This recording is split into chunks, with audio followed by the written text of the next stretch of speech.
Hello again, guys.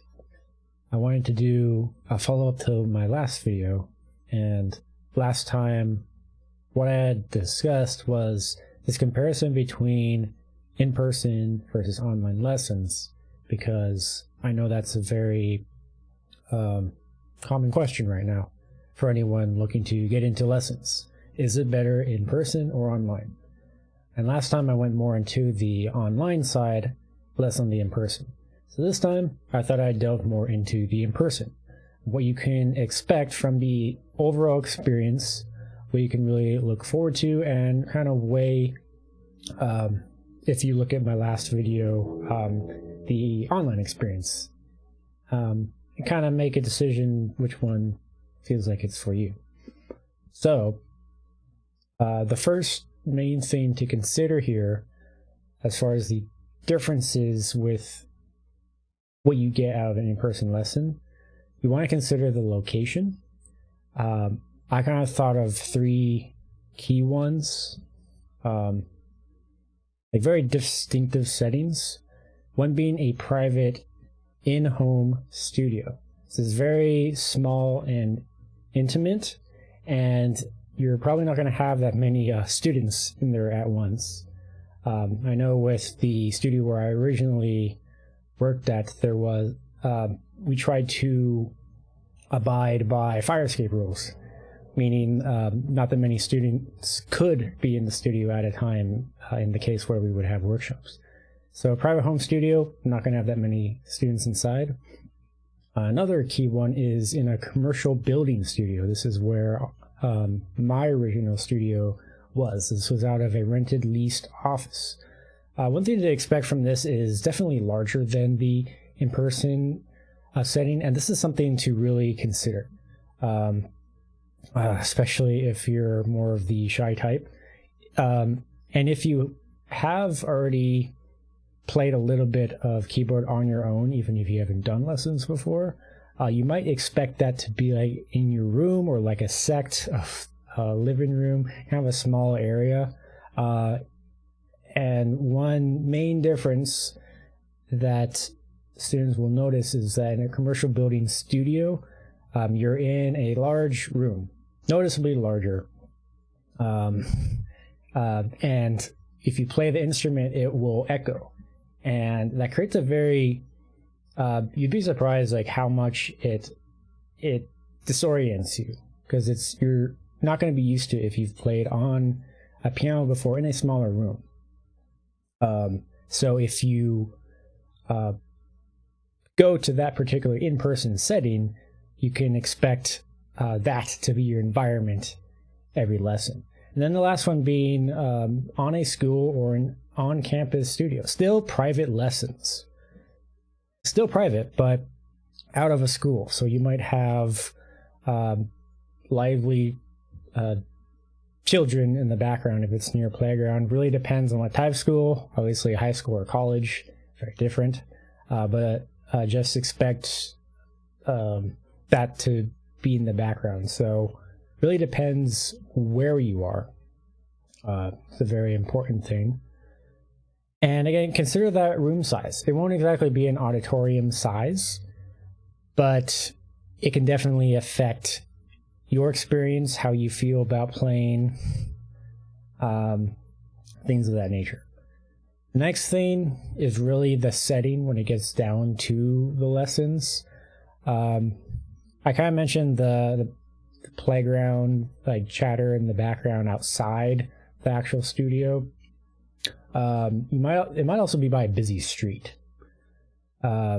So we were near a truck stop at the original studio where I was. So you might have small distractions like that, relatively minor, but you should expect it. You're not always going to get a secluded area in like a very special spot in the back of a school or a larger commercial building.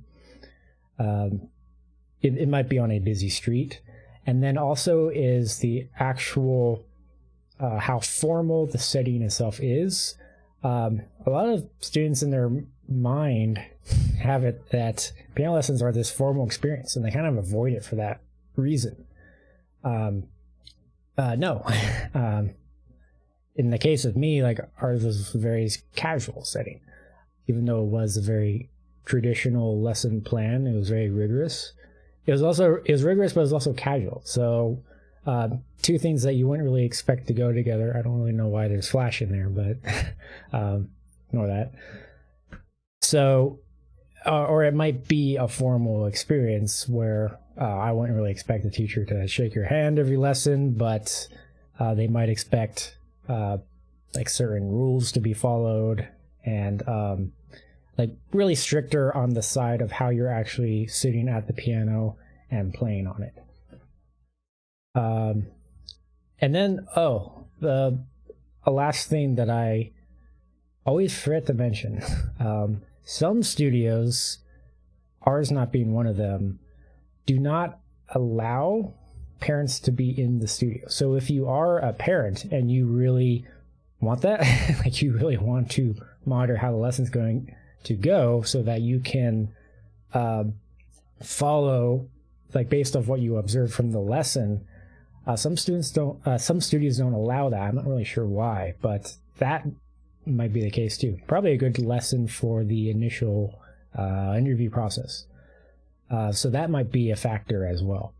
The last thing to really note as far as the in-person lesson experience is the materials you want to bring every time with you. So if you forget, then they'll have to have a backup. So if you forget your materials, you can't go to another part of your house because now you're at the actual studio. So now the teacher has to find a substitute for you, which you've obviously not practiced for that week. So that's one scenario. And then the traditional versus non-traditional method. So I find that some students really, and I don't expect it, they go to the max. Like 1-2 hour practice sessions. I don't know why, but they really choose their own method from the method that their teacher showed them. And you really don't have that same freedom in a studio.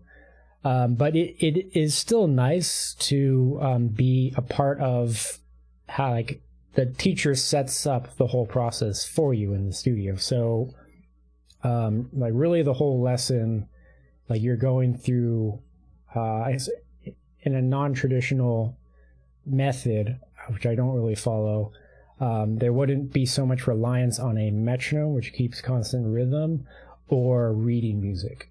And in this case, it's kind of fun. You're listening back to what the teacher shows you, and they demonstrate. And it can be very effective when done well.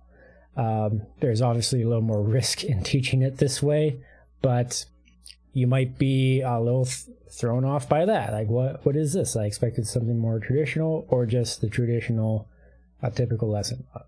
Another good thing to ask, like during an interview process, is this more of a traditional or like something new, something totally different? And then the last thing really is, I realize this is a little bit of a longer video than I expected, hands-on versus hands-free. Personally, what I recommend, if you're getting the in-person lesson, do have the teacher do hands-on, because that's something you can never get from the online experience. The teacher's not there. They physically cannot get there's so much power in this. I understand the modern era. Like parents can be very protective of that, but no teacher in my experience would touch students with any purpose other than to show them like how to demonstrate it for themselves. Sometimes like I would get so frustrated. I was like, just play firmer at this part. Okay, you got it. So it's really the reason, in my experience, to have in-person lessons. It's like the physical hands-on experience. Or if the teacher doesn't do this, then something to take into consideration as well. Because some students like really don't do the hands-free approach. Not my personal approach, but that's something else to expect as well. Okay, so with that, hopefully this gives a little more in-depth view into what to expect from in-person lessons. If you want more about the online experience, which I'm personally doing right now, feel free to also check out that video. And with that, I'm going to end this video here, and I will see you in the next one.